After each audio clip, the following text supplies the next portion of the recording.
దొంగ అని అరుచుకుంటా పరిగెత్తుకుంటా పోయి తప్పించుకోవాలని చూడడం. క్లాసికల్ కేసులు ఏమైనా ఉంటాయంటే వీళ్ళే చేసేది. ఇప్పుడు ఈ డ్రగ్స్కు సంబంధించినంత వరకు వచ్చి పడింది అక్కడికి వైజాగ్లో ఒక భారీ సినిమా తరహాలో సినిమా ఫక్కీలో అది బయటకు వచ్చింది, పట్టుబడింది. సిబిఐ సెంట్రల్ గవర్నమెంట్ చెందిన సిబిఐ దాన్ని పట్టుకుంది. ఓ పక్క అది జరుగుతుంటే అసలు వీళ్ళు పెట్టి వాళ్ళు చేస్తున్న ఆరోపణలు పైత్యం ఎక్కడికి పోతుందంటే, సరే సోషల్ మీడియాలో ఎవడో కింద లేయర్లలో ఉండేవాళ్ళు ఏదో చేస్తే ఉంటే పార్టీ అధ్యక్షుడు, ఆ పార్టీ వాళ్ళు పెట్టుకున్న జాతీయ ప్రధాన కార్యదర్శి అతని కొడుకు లోకేష్ వాళ్ళు కూడా ట్వీట్లు పెట్టడం. అసలు చంద్రబాబు నాయుడు ఆయన ముఖ్యమంత్రిగా పనిచేశాడు రాష్ట్రానికి, ఇంతకుముందు చేశాడు. ఈ రాష్ట్రానికి మళ్లీ కావాలని పగటికెళ్ళాలి అంటున్నాడు. అతని కొడుకు ఫ్యూచర్లో ఎప్పుడన్నా అయిపోతానేమో అని అతను పగటికెళ్ళాలి అంటున్నాడు. ఆ బుద్ధి అన్నా ఉండాలి, కొంత ఇంగితం ఉండాలి కదా. ఏం మాట్లాడుతున్నాము, ఏ స్థాయి వ్యక్తులము, మాట్లాడే ముందు మా స్థాయి కన్నా ఇది సరిపోతుందా, ఫ్యాక్ట్స్ ఏంటి, ఫ్యాక్ట్స్ లేదు మాట్లాడకూడదు అనే కనీస జ్ఞానం, కనీసం ఇంగితం అన్నా ఉండాలిగా. ఇప్పుడు దానికి రిప్లై మేము ఎక్స్ప్లెనేషన్ లాగా ఇచ్చుకోవాలి. ఇప్పుడు అలా జరిగిండేది ఒక అసలు నిజంగా అది దేశంలోకి వచ్చింటే భయంకరంగా ఉండేది. లక్కీగా ఇంటి రావడము పట్టుకోవడం అనేది ఒక పెద్ద రిలీఫ్ స్టేట్కే కాదు దేశానికి కూడా. అంత భారీ ఎత్తున వచ్చిందంటే అది ఎక్కడికి టార్గెట్ పెట్టుకున్నారో ఎవరు పెట్టుకున్నారో అని అనుకుంటే ఇప్పుడు వీళ్ళే అరిచే అరుపులు చూస్తుంటే వీళ్ళే ఉన్నారేమో అనిపిస్తుంది. అట్లాగా కంపెనీల్లో ఎవరున్నారని తెలిస్తే అంతా ఈ కుటుంబాల దగ్గరగా ఉండేవాళ్ళు, బంధువులు. సాక్షాత్తు ఈయన చంద్రబాబు నాయుడు వదిన, ఇప్పుడు BJP state president Purandeswari, N T Ramarao గారి కుమార్తె, ఆమె కొడుకు ఒక కంపెనీలో ఉన్నాడు. ఆమె వియ్యంకుడు ఆ కంపెనీలోనే పార్ట్నర్ అనుకున్నారు. వాళ్ళు ప్రమోట్ చేసిన కంపెనీనే తర్వాత డివైడ్ అయ్యింది, ఒక్కొక్కరు ఒక యాక్టివిటీ చూసుకుంటున్నారు. బయటకు వచ్చి మేము అటాక్ చేసి వీడు సంజయ్ శివాల్ వాళ్ళు టీడీపీ వాళ్ళు అట్లాంటి వాళ్ళు ఉల్టా ముందే అందుకొని హడావుడిగా రాత్రి నుంచి పొద్దున్న నుంచి ఉదరగొడుతున్నారు. ఇప్పుడు ఇది కాదు, ప్రతి దాంట్లోనూ వాళ్ళు అలాగే చేస్తున్నారు. ఫస్ట్ నుంచి ఇప్పటి వరకు ఇది మళ్లీ ఎన్నికలకు పోతున్న సమయంలో దీన్ని తీసుకొచ్చేసి మా మీద బండ వేస్తే మేము ఇది చేయాలి. ఇది ఖచ్చితంగా మేము అనుమానించేది. ఇది ఒక పెద్ద రిలీఫ్ దొరకడం అనేది. అదే గన ఊహించలేకపోతున్నాం. అది గన తప్పించుకొని బయటకు వచ్చింటే ఇది ఖచ్చితంగా టీడీపీకి సంబంధించిన నాయకుల రోల్ ఉందని గట్టిగా అనుమానిస్తున్నాం. మామూలుగా అయితే రిలీఫ్ ఫీల్ అయ్యేవాళ్ళం. అయితే వాళ్ళ ఉలికిపాటు చూస్తుంటే, వాళ్ళు దాన్ని తెచ్చి మా మీద వేయాలని చూస్తుంటే, ప్రభుత్వం మీద వేయాలని చూస్తుంటే, వైఎస్ఆర్ కాంగ్రెస్ పార్టీ మీద నింద వేయాలని చూస్తుంటే ఇప్పుడు అనిపిస్తుంది వీళ్ళు తప్పించుకోవడానికే మా మీద నింద వేస్తున్నారని. దీని వెనక ఖచ్చితంగా చంద్రబాబు నాయుడు, ఆయన కొడుకు, ఆయన వదిన పురంధేశ్వరి, వాళ్లకు సంబంధించిన వాళ్ళు, ఆ గ్యాంగ్ ఎవరో ఉన్నారనేది గట్టిగా అనుమానిస్తున్నాం. ఆ మేరకు కన్సర్న్డ్ ఏజెన్సీస్ కూడా మేము పిటిషన్లు పెడుతున్నాం. ఐ థింక్ సిబిఐ యాంగిల్లో కూడా చూడాలని మేము భావిస్తున్నాం. సార్ అంటే ఈ రోజు డ్రగ్ కేసు టెస్ట్ కేసు చూస్తా ఉంటే టీడీపీ వాళ్ళతో లింక్ అప్ అయిన ఫోటోలన్నీ కూడా బయటకు వచ్చినాయి. మొన్నేమో పవన్ కళ్యాణ్ ఆంధ్రప్రదేశ్ ని డ్రగ్ క్యాపిటల్ గా మార్చేసిన ఆయన వీళ్ళు గ్రౌండ్ ప్రిపేర్ చేసుకుంటున్నారు. మీరు గమనిస్తే డ్రగ్ రిలేటెడ్ గంజాయి మన స్టేట్ లో అంటే గంజాయి మెయిన్, దాని మీదనే ఉండేవాళ్ళు. ఇంతకుముందు టోకెన్ గా ఎప్పుడన్నా జరిగేవి, నామకా వస్తే దాడులు జరుగుతుండేవి, తగలబెట్టేవాళ్ళు. మీరు గమనిస్తే ఉమ్మడి స్టేట్ లో అట్లాగే ఉండేది. అలా ఇంకా టీడీపీ హయాంలో అయితే అది మామూలు మన పంట మాదిరి పండించినారు. అప్పట్లో టీడీపీ నాయకులే ఒకరి మీద ఒకరు అలిగేషన్స్ కూడా చేసుకున్నారు. ఉత్తరాంధ్రలో వాళ్ల కన్సర్న్లోనే జరుగుతుంది. 100 కోట్లు సంపాదిస్తున్నారు, 1000 కోట్లు సంపాదిస్తున్నారని చూస్తున్నట్టు చంద్రబాబు నాయుడు కూడా వదిలేస్తున్నారు.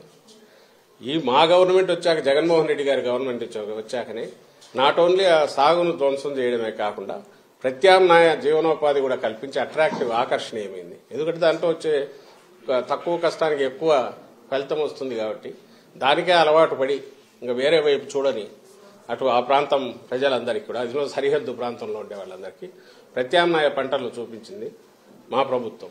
దానికోసం సెంట్రల్ గవర్నమెంట్ కూడా, హోమ్ డిపార్ట్మెంట్ కూడా ప్రైజ్ చేసింది. ఏపీ నెంబర్ 1 నిలబడింది. ఏది ఈ ఆపరేషన్ పరివర్తనని, ఆపరేషన్ నవోదయం అని. ఎవరైతే ఈ సాగు మీద డిపెండ్ అయిన ప్రజలు కానీ, బార్డర్ వీళ్లు కానీ దానికి అలవాటు పడిన వాళ్ళను దాని నుంచి మళ్లించడంలో ఏపీ నెంబర్ 1 అనేది నిలబడింది. దానికోసం ఎస్సీబీ అదే పని మీద ఉంది. ఎస్సీబీ పెట్టిన తర్వాత 11,000-12,000 ఎకరాల్లో సాగును ధ్వంసం చేశారు. అంతటితో మళ్లీ వాళ్ళు దాని వైపు పోకుండా different crops, alternative crops, remunerative crops ను అక్కడ ప్రమోట్ చేసి వాళ్లకు జీవనోపాధి కల్పించి అది కన్సిస్టెంట్ గా నడుస్తుంది. ఉక్కుపాదం అంటే రియల్ సెన్స్ లో మోపడమే కాకుండా ఆ ప్రజలు మళ్లీ సర్వైవ్ అయి బాగా ఎదగడానికి అవసరమైన ఏర్పాట్లు కూడా చేసింది ఈ ప్రభుత్వం. అలాగే ఈ కంపెనీ ఏది చెప్తున్నారో ఆ కంపెనీ ఏదో తప్పుడు పనులు చేస్తే యాక్షన్ తీసుకుంది ఈ ప్రభుత్వం, మా జగన్మోహన్ రెడ్డి గారి ప్రభుత్వం, వైఎస్ఆర్సీపీ ప్రభుత్వం. ఇప్పుడు ఇంపోర్ట్ చేసుకున్నారు, డ్రగ్ ఇంపోర్ట్ చేసుకున్నారు, డ్రగ్స్ దొరికి ఆయన కంటైనర్కి సంబంధించిన కంపెనీ. ఇటు చూసేది ఈ వైపు నుంచి డ్రగ్స్ ను వాడకాన్ని తగ్గించడానికో గంజాయి సాగును అసలు ఎరాడికేట్ చేయడము, వాళ్ళు మళ్లీ ఆ వైపు చూడనవసరం లేకుండా రెమ్యూనరేటివ్ ఆల్టర్నేటివ్ ఇది మన క్రాప్స్ వాటిని వాళ్ళకి అలవాటు చేయడము, ఇది జరిగి కన్సిస్టెంట్ గా పోతుంది. ఎవ్రీబడికి మీరు మీడియా కూడా కవర్ చూడొచ్చు, పోయి వస్తున్నాయి కదా స్టోరీస్. బార్డర్ లో కట్టుదిట్టం చేశారు, స్పెషల్ ఏజెన్సీని పెడితే దాన్ని నువ్వు ఎలాగూ ప్రైజ్ చేయలేవు, నీ వల్ల కాలే. 14-19 మధ్య నువ్వు దాన్ని అసలు గంజాయి సాగు 3 పూలు 6 కాయలుగా నువ్వు ఇదేట్టు నువ్వు చేసావు, చంద్రబాబు నాయుడు చేశాడు. ఈ రోజు దాన్ని ఎరాడికేట్ చేసిన మా మీద నేను ఇంతకుముందు అన్నట్టు దొంగ అన్నట్టు మా మీద నిందలు వేసే ప్రయత్నం చేస్తున్నారు. ప్రతి దాంట్లో ఇదే పని చేస్తున్నారు. ఈ రోజు ఎన్నికల సమయంలో కూడా మాట్లాడడానికి ఏం లేక చెప్పడానికి 1,00,000 ఉంటాయి. ఎన్నికలు వస్తే మేమేం చేస్తామో మీరేం చేయలేదు చెప్పాలా, లేదా మేము గతంలో ఏం చేశామో వాళ్ళు చెప్పాలా, లేదా రేపు దాని మీద ఆధారపడి రేపు ఇది చేస్తామని చెప్పుకోవాలి. ఇది లేదు కాబట్టి ఈ తప్పుడు నిందలు ఈ పర్టికులర్ కేసులో అయితే వాళ్ళు తప్పించుకోవడానికి మా మీద బండలు వేస్తున్నారనేది మేము భావిస్తున్నాం. అందుకే ఆ కన్సర్న్ ఏజెన్సీకి ప్రెస్ కౌన్సిల్ కూడా కంప్లైంట్ పంపుతున్నాం. ఈనాడు, ఆంధ్రజ్యోతి వాళ్ళ తప్పుడు రాతలు, ఆ ఛానల్స్ వాటన్నిటి మీద కూడా లెటర్సీ అయితే ఇది కన్సిస్టెంట్ గా ఈ తప్పుడు ప్రచారం అబద్దాలు రిపీటెడ్ గా మాట్లాడడం అనేది టీడీపీకి అలవాటైంది. రాష్ట్ర ప్రజలు గమనించాలి. లోకేష్ కూడా ట్వీట్ చేశారు సార్, మార్నింగ్ బ్రెజిల్లో అవినీతి జరుగుతుంది, దానికి వైసీపీ ముఖ్య నేత కుటుంబ సభ్యుల ప్రమేయం ఉందనే విషయం నేను గతంలోనే చెప్తాను, ఇప్పుడు రుజువైందని ఒక ట్వీట్ కూడా చేశారు. ట్వీట్ చేశారు. ఎల్లో మీడియా చౌకబారు ఏదన్నా థర్డ్ రేట్ కూడా కలగ అంతకంటే హీనమైన స్థాయి ఎవడన్నా ఉన్నాడంటే అతనే లోకేష్ అనుకుంటా. లేకపోతే దేనికి ట్వీట్ చేస్తున్నాడో తెలియదు, అసలు ఎందుకు చేస్తున్నాడో తెలియదు. ఏమన్నా మోకాలకు బట్టతలకు సంబంధం ఉందా? బ్రెజిల్ ఎక్కడో దాంట్లో దేశం ఉందంటే ఎప్పుడో సాయిరెడ్డి ఏదో అక్కడ బ్రెజిల్ ప్రెసిడెంట్ గురించి ఇచ్చేసాడని ఇంటర్నేషనల్ దీంట్లో ఎక్కడైనా గ్యాదరింగ్ లో కలిసి ఉంటారేమో తెలియదు, ఏదో ఉంటే అతను చెప్తాడు.